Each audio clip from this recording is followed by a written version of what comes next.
Well, time for a realist news update. Boy, I didn't used to do nearly as many pension videos because there wasn't that much news about them. Now I knew pensions are unsustainable. They're always unfunded liabilities. They are always run the same way, where even when they look good, oh yeah, our state of Florida is way down here. The debt ratio, everything's good, or not the debt ratio, but the you know unfunded part of the liabilities for pensions. We're just like this teeny tiny bit. Everybody else is way up here. I'm going to venture and say there's always a shortfall, and when they look deep into the accounting, that's when it comes up as, oh my God, we didn't account for that. We got a problem. It never, ever fails. So I see this article from Breitbart, actually. CalPERS. I remember doing one about them not that long ago, by the way. Old CalPERS suffers $30.8 billion annual loss. $30 billion annual loss. But QE worked. Bailing out the banks worked. And most importantly, 0% interest rates, which is what also kills these pensions. The California Public Employee Retirement System, known as CalPERS, is about to report the world's largest public employee pension suffered an actuarial investment loss of $30.8 billion last year. CalPERS manages the defined pension plan investments and record keeping for 3007. Let's try that again. Had some ads playing and some chitlins screaming in the background.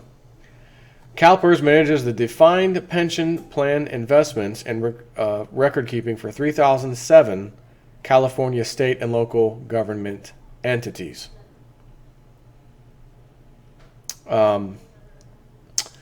The pension plan is also responsible for paying the pension benefits to 611,078 retirees and will eventually be responsible for paying retirement benefits to another 868,000 active and 335,000 inactive government workers. Despite Governor Jerry Brown last summer demanding CalPERS immediately lower its investment risk and volatility of returns by reducing its assumed annual investment return from 7.5% to 6.5%, the CalPERS board voted 7-3 on November 15th, 2015, only to slowly reduce the investment return expectation over the next decade. So if you have 1 year, 2 year, 3 or 4 years of absolutely horrible returns due to this thing called 0% interest rate by the Federal Reserve, so all the things you're invested in for whatever reason fail to give you a good, decent return, you're saying we're going to vote for 10 years, what we think the expected return will be over 10 years. And what happens if things get sour? You know, some of those investments happen to be in the stock market, certain things in the stock market that do absolutely terrible in the coming year or so. Then what? Then you have a problem of epic proportions on your hands. That's when you start to see, I'm retiring, governor, going to go ahead and retire early. So-and-so handled the state pension, he's retiring early, etc. The rats will start jumping ship. A frustrated Brown issued an angry warning. I am deeply disappointed that the CalPERS board reversed course and adopted an irresponsible plan that will only keep the system dependent on unrealistic investment returns. This approach will expose the fund to an unacceptable level of risk in the coming years. CalPERS has notoriously minimized the annual pension contribution for its 3007 government entities by fantasizing that its superior investment expertise will allow its investments to compound every year without loss for the next 3 decades at an annual return rate of 7.5%. To understand just how inflated CalPERS' assumed investment return really is, the U.S. Pension Benefit Guaranty Corporation estimate for private sector defined benefit investment returns is only 4%. So you guys are nearly double that when you're, again, expected. And as I always say, the news comes out, such and such unexpectedly down today. CalPERS, $30.8 billion unexpectedly. No, actually it's very expected. It's very expected. Because you can't hope and pray that over the next 3 decades we'll get this return. And since we're hoping and praying, that automatically means we're going to get 7.5%. So we're going to pretend that that's what we're going to get. Nothing to see here. Don't worry about it. Guys, your pensions are safe. They're fine. They'll be there for you. Remember what I said the other day? If you ever get a letter in the mail, a phone call, anything that has to do with your pension, and it goes something like this. I said this before. Hi, sir or ma'am, so-and-so. And again, maybe you're reading a letter. We're writing you today because XYZ problems in your pension, blah, blah, blah, blah, blah, blah, blah. Final solution, we would like to send you essentially a reduced benefit, but we'll send it all at once. And you look at it and say, whoa, that's majorly reduced. If I don't accept this, then what? Well, then we think it'll be there. They won't use that word. We expect it will be there potentially when you're there. Or, however, due to unforeseen, unexpected consequences, the full amount you are expecting when you retire may not be there. So we're offering you this fire sale price, which you're disgusted to look at, and we'll pay you in full now if you'll accept this. And what did I say? You better take that offer and run as fast as you can, no matter how terrible it is. Because what it ultimately ends up as is even worse than that. So while whatever it says is sorry, is sucky, it'll be better than when you actually try to retire and get what you thought you had coming. Because by then, other retirees are back in the system. Well, we had this thing called a recession in 2008. Then there was another one, a bigger one, in 2017 and 18, whatever, that they finally stopped hiding from us. And this dragged on, and the housing went down for the next decade. And these were all unforeseen consequences. We just don't know. Where the heck's my phone at beeping like that? So, sorry, but, take it or leave it. Step 4 advice, best advice of your life, take it and run and invest it in the precious metals as soon as possible. Because like I said the other day, what that pension won't do, 8% a year, what it won't do, those precious metals will be doing for sure. And you have a fire sale price to buy silver at $20 an ounce right now. Thinking back when it was 2003 and 2004, $4 and $5 an ounce. You know how sick to my stomach that makes me? I didn't know back then. I wasn't awake back then, damn it. Why? Oh, why could I have not been awake back then? I would have been flooding my own market with silver. Flooding my market, my personal household, with silver coins. Think of how many you could have bought at $3, $4, and $5. They were down as low as $3 per coin per ounce. You might even argue, and I wouldn't argue against you, Snip, I did buy back then, and I did get in a lot of my silver at $4 an ounce. $4 and $5 as a matter of fact. $5, let's say your cost averaged at 5. 5, right, 5, 10, 15, 20, 4. Your silver's worth 4 times what it was in 2003 and 4. That's a big 10-4. Wow. So if you put in $25,000 back then, it's worth $100,000 today with the manipulation. That's correct. So imagine when it goes to $100 an ounce. Ooh. I will be upset that I didn't get in on it earlier, but I won't be that upset very long because I'll realize, I got in when it was 10, 13, 18, 20, 25, 30. I've been in all over the place. Up in the 40s as well. $42, $43, I think. I bought 25 ounces then. My majority was done in the 20 and sub range, honestly. But that's neither here nor there. All I know is you people relying on pensions and all this stuff. It's my money. J.G. Wentworth. It's my money and I need it now. J.G. Wentworth ain't got enough money for you. Ain't going to be enough settlement for you. Structured payment, call now. J.G., it's not necessarily a structured payment, but it's a future obligation that I get to have in about 15 years. It's called a pension. And here's my magic number that I'll get. Are you willing to give me maybe half of that amount now? Oh no, it's got to be something that's already given out every month. Ah, damn. Because then you could throw old J.G. Wentworth under the bus. You sucker! You gave me half of my pension. 15 years later, people are getting a tenth of it. This is not going to end well, folks. I think you already know that. I just cannot believe this. $30.8 billion for a single year. Annual loss 2015.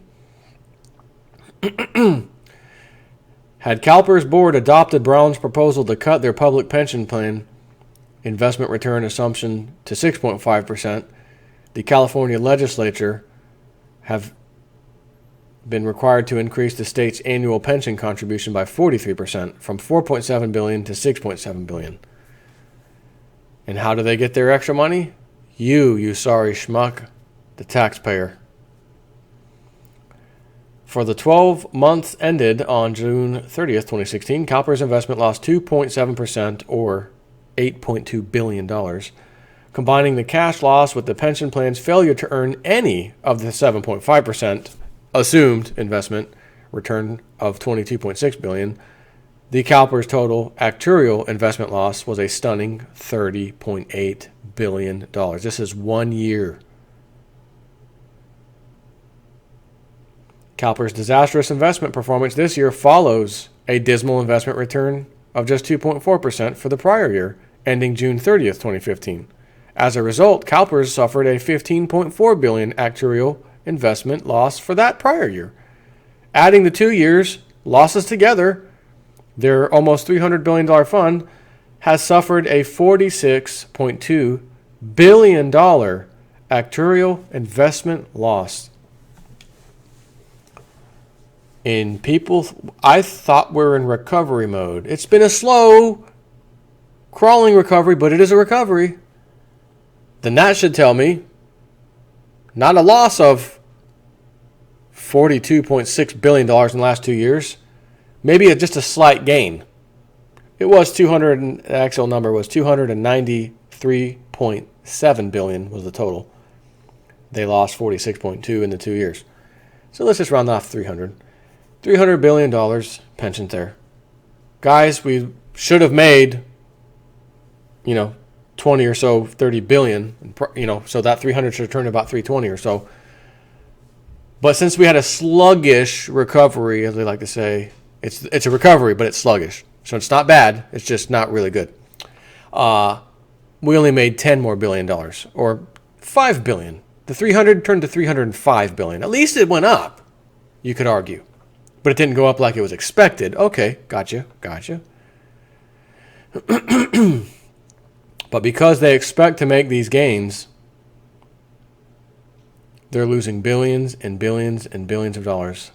Since CalPERS cannot be held liable for its investment performance, the state of California and thousands of counties, cities, and government agencies are responsible for making up the 15.7% actuarial loss. Which I guess you could, when you look at this, it's not necessarily a loss. It's just not as much as they're supposed to get. So maybe I do stand a little bit corrected there. In other words, it's not that they actually lost the money, like they had this number and it went down because it went, down the tubes, bad investment.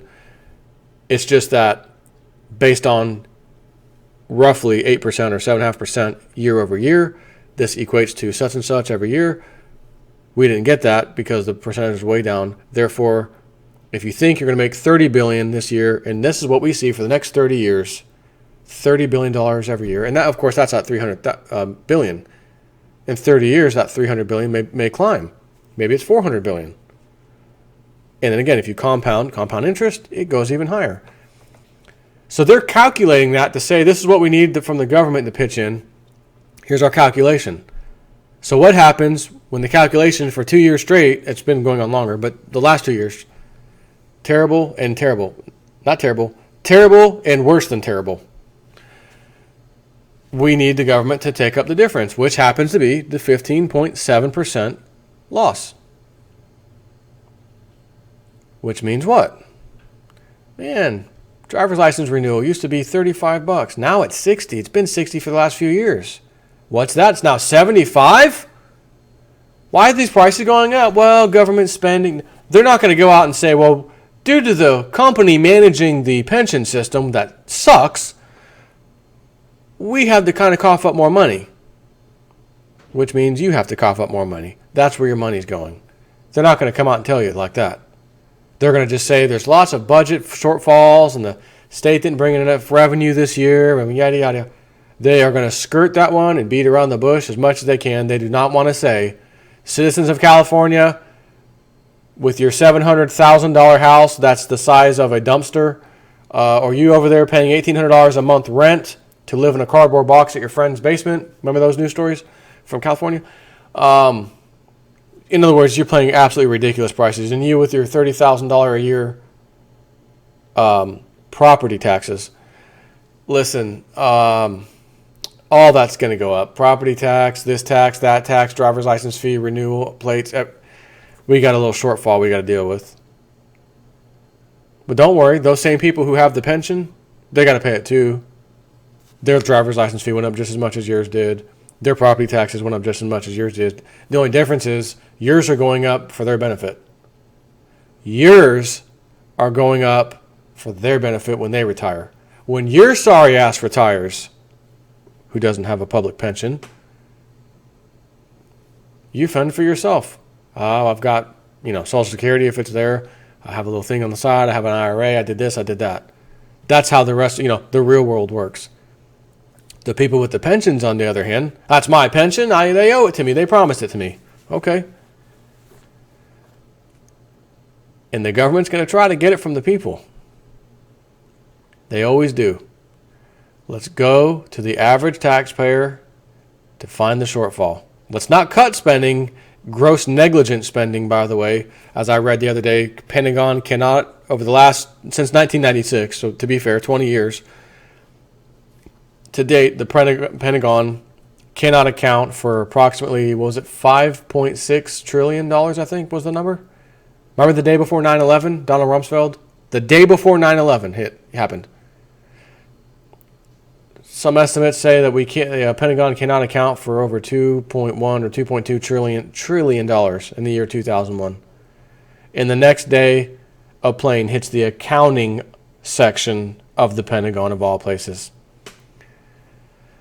Where would you like to look for that account, for that loss of 2.2 trillion? The accounting department, it's gone. Next day, damn that Osama bin Laden, his pesky band of terrorists. Okay, but that's happened. What about the $3 trillion now? Because it's 5.6 or so. So 2 or 3 trillion. Can that be accounted for? You got to have it somewhere. In Congress, the thing I read says Congress is going to give them till either late next year or 2018 to finally get it together, because in 20 years, after a law had already been passed that you must balance your books, in, of course, accounting, they haven't for 20 years, but Congress is saying, now we've had enough. We really need you to do that. So we're giving you again, it was either 2017 or 2018 to do that. You have a better chance of hell freezing over the entire planet. Just like, as I said, when Obama came out, there'll be budget cuts in the Defense Department and yada yada. I said numerous times. You can go look at my videos. There will be, under no circumstances, 0 budget cuts for the military-industrial complex, period.